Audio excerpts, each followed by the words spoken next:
untuk bisa memberikan insight kepada sesiapapun di antara kita ya, agar tidak melakukan tindak pidana penggelapan, pencurian gitu ya, karena hukumannya juga cukup berat gitu ya. Jadi artinya siapapun deh, karyawan atau orang kepercayaan, manajer gitu ya, apa aja sih hukuman yang bisa saja menimpa ketika misalnya melakukan tindakan-tindakan yang dilarang tersebut. Kita lihat di slide yang pertama, silakan Mas Aulia Akbar boleh dijelaskan. Sebetulnya ini buat buat sebagai warning aja ya, kalau kita baca berita yang tadi pagi kan adalah yang bisa kesana kayak cari cuan dari nilep gitu kan. Padahal itu udah nggak bener banget sampai bisa beli rumah segala macam. Teman-teman harus ketahui bahwasannya tindakan penggelapan itu sendiri sudah diatur di pasal 362 KUHP ya. Jadi kalau memang barang siapa mengambil barang sesuatu yang seluruhnya atau sebagian kepunyaan orang lain dengan maksud dimiliki secara melawan hukum, diancam karena pencurian dengan tindak pidana penjara paling lama 5 tahun atau yang dendanya sampai 900.000. Jadi kalau memang seorang itu diamanahkan ya, mungkin dia sebagai karyawan atau kalau ini pencurian ya, sorry ya. Kalau yang 372 itu penggelapan. Iya, penggelapan di sini ya. Jadi kalau memang penggelapan itu kan kalau misalnya kita diamanahkan ya sebagai bekerja sebagai kasir atau segala macam dan kita ngambil uang di situ atau kita bekerja di gudang penyimpanan barang dagangan dan ternyata kita ambil barang itu, sementara itu bukan punya kita sebetulnya, memang konsekuensinya ada secara hukum itu sendiri. Nah, mengamati kasus yang sedang viral nih ya, ini ada kasus yang di Makassar bahwa seorang kasir kepercayaan dari pemilik usaha apotek gitu ya, ini kan melakukan penggelapan pencurian deh gitu, intinya ngambil haknya yang bukan punya dia gitu, ngambil uang yang bukan miliknya. Nah, kalau kasusnya diselesaikan secara kekeluargaan artinya mental dong nih pasalnya. Mental, jadi karena kebalik lagi kan kalau misalnya kayak gini kan yang ngusut kan pasti yang ownernya ya, yang pemilik bisnisnya. Kalau memang dia sudah mau menyelesaikan secara kekeluargaan, udah dia cabut laporan gitu bisa juga gitu ya.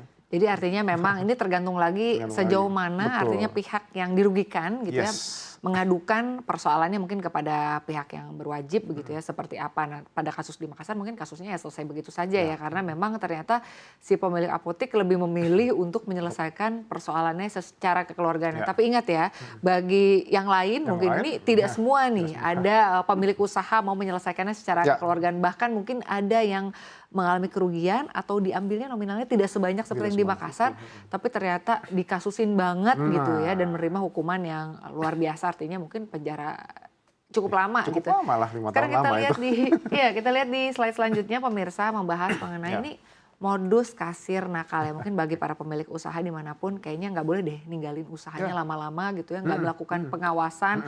Apalagi kalau sekarang mungkin sudah ada strategi gitu ya, sudah mulai cashless. Jadi artinya transaksinya sudah mulai tercatat secara digital langsung, bahkan mungkin siapa yang jaga kasir tuh udah nggak nerima cash lagi gitu ya. Boleh dibahas mungkin Mas Aulia Akbar modusnya ini kayak gimana sih? Jadi biasanya ya, saya nggak bilang semua kasir begitu, tapi biasanya gitu dari pengalaman saya, pengalaman teman-teman saya, kalau memang petugas kasir biasanya nakalnya seperti ini nih.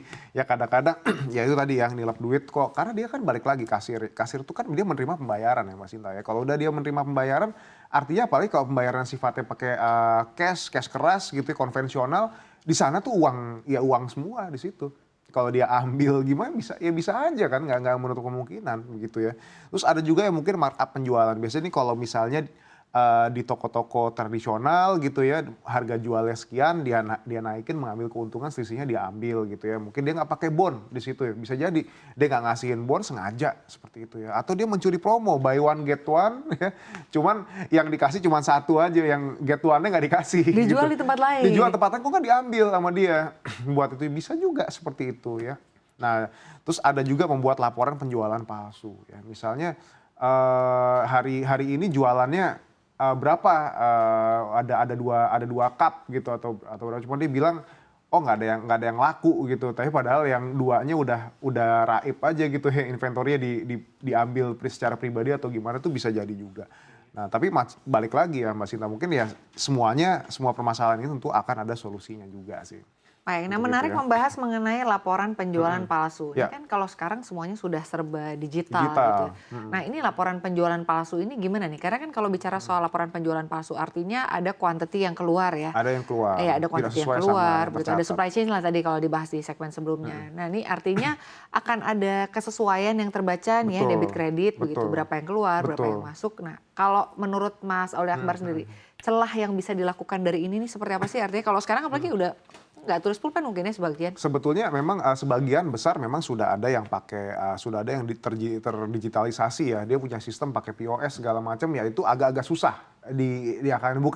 Bukan susah, tapi saya bilang agak-agak susah gimana? Karena balik lagi, ketika yang judulnya orang sudah jadi owner, biasanya dia sudah sibuk sama hal lain ya. Dia sudah mendelegasikan itu dan bisa jadi dia nggak terlalu care sama usahanya dia. Apalagi kalau emang ini sudah berjalan berapa tahun, udah benar-benar kayak BAU aja, deh, business as usual kayak gitu, mungkin lebih asik sama yang lain. Nah, kalau bayangkan kalau dia sudah asik sama yang lain dan sistemnya masih tradisional kayak gitu ya, bisa jadi ya tilap-tilap sedikit. Bahkan ya pengalaman saya, ada teman saya waktu dia kerja di perusahaan besar loh, distributor produk otomotif loh. Itu orang jaga gudangnya juga masih sering ngambil dan itu mereka nggak ada stok opnam sampai berapa tahun. Baru setelah tahun keempat dia lakukan pemeriksaan secara mendetail kayak gitu, ternyata banyak banget di situ selisihnya. Banyak barang yang katanya kejual tapi kok nggak ada gitu ya. Atau sebaliknya ada yang emang bener-bener habis tapi laporan penjualannya nggak ada. Nah itu ditilep sama siapa? Orang pas yang ditelusurin orangnya udah resign, ini udah gini. Itu ruginya luar biasa ya. Jadi karena tidak tercatat itu juga. Iya. Jadi intinya apapun sistemnya ya, baik digital maupun mungkin pencatatan secara manual, ini tetap akan ada celah ya. Tapi ngomongin soal digital, ini kan sekarang udah transformasi digital mendorong semuanya serba mudah, serba canggih, tapi juga ini tetap ada celah begitu ya bagi pelaku penipuan untuk melakukan tindak penipuan atau penggelapan uang lah, mencuri lah gitu ya. Kita lihat beberapa waktu lalu sempat ada pemberitaan mengenai ada kasir atau karyawan yang ternyata mencantumkan kris bukan dari toko aslinya. Jadi mencantumkan kris nomor pribadi, kris pribadi, rekening pribadi gitu. Dengan label seolah-olah itu adalah dari toko. toko. Betul, dari toko. Nah, menurut Mas Aulia Akbar sendiri, kalau tadi sampaikan ya memang mungkin ada pemilik-pemilik usaha begitu ya yang kayaknya udah nggak care karena mungkin merchantnya sudah terlalu banyak gitu, merchantnya udah terlalu banyak atau mungkin sudah dapat untung banget, jadi kayaknya mungkin kalau hilang tipis-tipis nggak terlalu peduli ya. Tapi menanggapi fenomena kecanggihan digital ini tetap menjadi celah bagi oknum, seperti apa sih Mas Aulia Akbar? Iya, sebetulnya kalau udah seperti ini konsumennya juga harus diedukasi ya. Bahkan kejadian kris palsu ini bukan hanya di dunia bisnis, bahkan sempat ada waktu itu kejadian 2023 ya kalau nggak salah, itu bahkan di tempat ibadah, kris buat uang buat infak ditempelin ini kris ke rekening pribadi, kan lebih mengerikan banget kalau udah seperti itu. Makanya memang ketika si customer itu beli ya, bahkan gini, nggak usah jauh, saya jajan di kantin aja ada kok yang pakai kris tapi nama pribadi gitu. Pasti kita akan tanya, ini bener nih namanya ini bukan kedainya ini. Ya bener mas, kayak gitu, udah kayak gitu. Ya udah kalau seperti itu ya udah nggak mau, ya udah kita mau apa boleh buat. Positive thinking aja ya. Positive thinking aja deh kalau si customer. Cuman balik lagi, kalau edukasi ke customer memang selalu make sure ketika kris itu memang bukan atas nama PT-nya atau tempat usahanya, ya silakan ditanya, karena kalau nggak hal kayak gitu bisa sangat merugikan. Dan sebagai owner juga kita harus make sure ketika oke, pembayaran kita ada apa aja di sini gitu. Mungkin dari payment gateway-nya ada yang pakai kris, ada pakai edisi, ada yang cash segala macam, dan itu sebisa mungkin dia harus bilang ke timnya apapun jenis pembayarannya foto aja untuk laporan, karena kan ntar bisa di-matchingin sama transaksi di POS juga. Jadi ini mungkin foto juga menjadi salah satu solusi. Jadi ini penting juga, ini dilema juga ya bagi para pemilik usaha yang mungkin udah sukses banget merchantnya di mana-mana. Kalau melakukan sidak kayaknya mungkin kalau udah di beberapa provinsi merchantnya cabangnya kayak tidak mudah juga ya. Artinya penting juga untuk melakukan perekrutan pegawai-pegawai yang boleh dibilang bisa sangat dipercaya, walaupun kadang-kadang nih kepercayaan udah terbangun selama 10 tahun, melakukan pencuriannya di tahun ke-10 atau melakukan pencuriannya di tahun ke-5 setelah terlihat ada kesempatan gitu, ada momen-momen yang memang kayaknya mulai bisa nih. Jadi artinya kalau menurut Mas Aulia Akbar mungkin sebagai edukasi juga kepada para pembeli, penting juga buat nanya mungkin ya, buat nanya bahwa ternyata ini apakah benar nomor kris yang dicantumkan ini adalah sesuai dengan pemilik toko. Jangan-jangan pemilik tokonya nggak tahu apa-apa. Iya, nggak tahu apa-apa. Membahas slide selanjutnya ya Mas Aulia Akbar, kita lihat nih.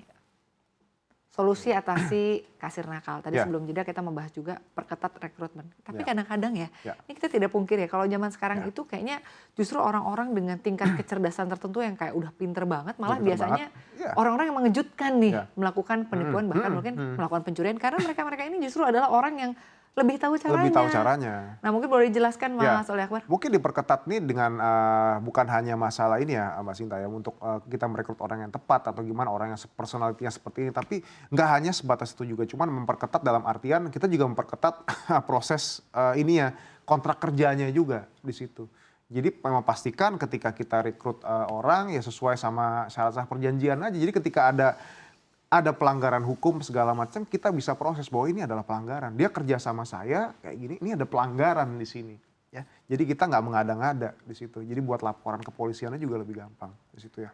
Terus habis itu kita kontrol, penting banget ya. Udah walaupun punya cabang banyak segala macam, sudah harus ada lah orang yang memang bisa kita delegasikan, yang memang sudah mungkin ya dari karyawan lama yang sudah dipromosi ya. Tujuannya makanya promosi karyawan, naikin gaji karyawan, kasih benefit ya tujuannya. Lebih adalah semangat lagi ya? Dia bisa semangat lagi, dia bisa nanti jadi second eye kita di sana gitu ya. Prosesnya seperti apa ya teman-teman yang tahu ya. Proses jual beli jangan sampai dilepas gitu aja ya. Jadi artinya menaikkan gaji juga mungkin menjadi salah satu Penting sebagai iming-iming reward. ya, iming-iming atau reward ya, agar ya Dengan- mereka-mereka ini yang kita percaya tidak melakukan tindak Betul. pidana Dengan catatan, pencurian. ya dengan catatan ya bisnisnya juga harus perform. Kalau naikin gaji tapi bisnisnya rugi kan percuma juga. Gimana caranya?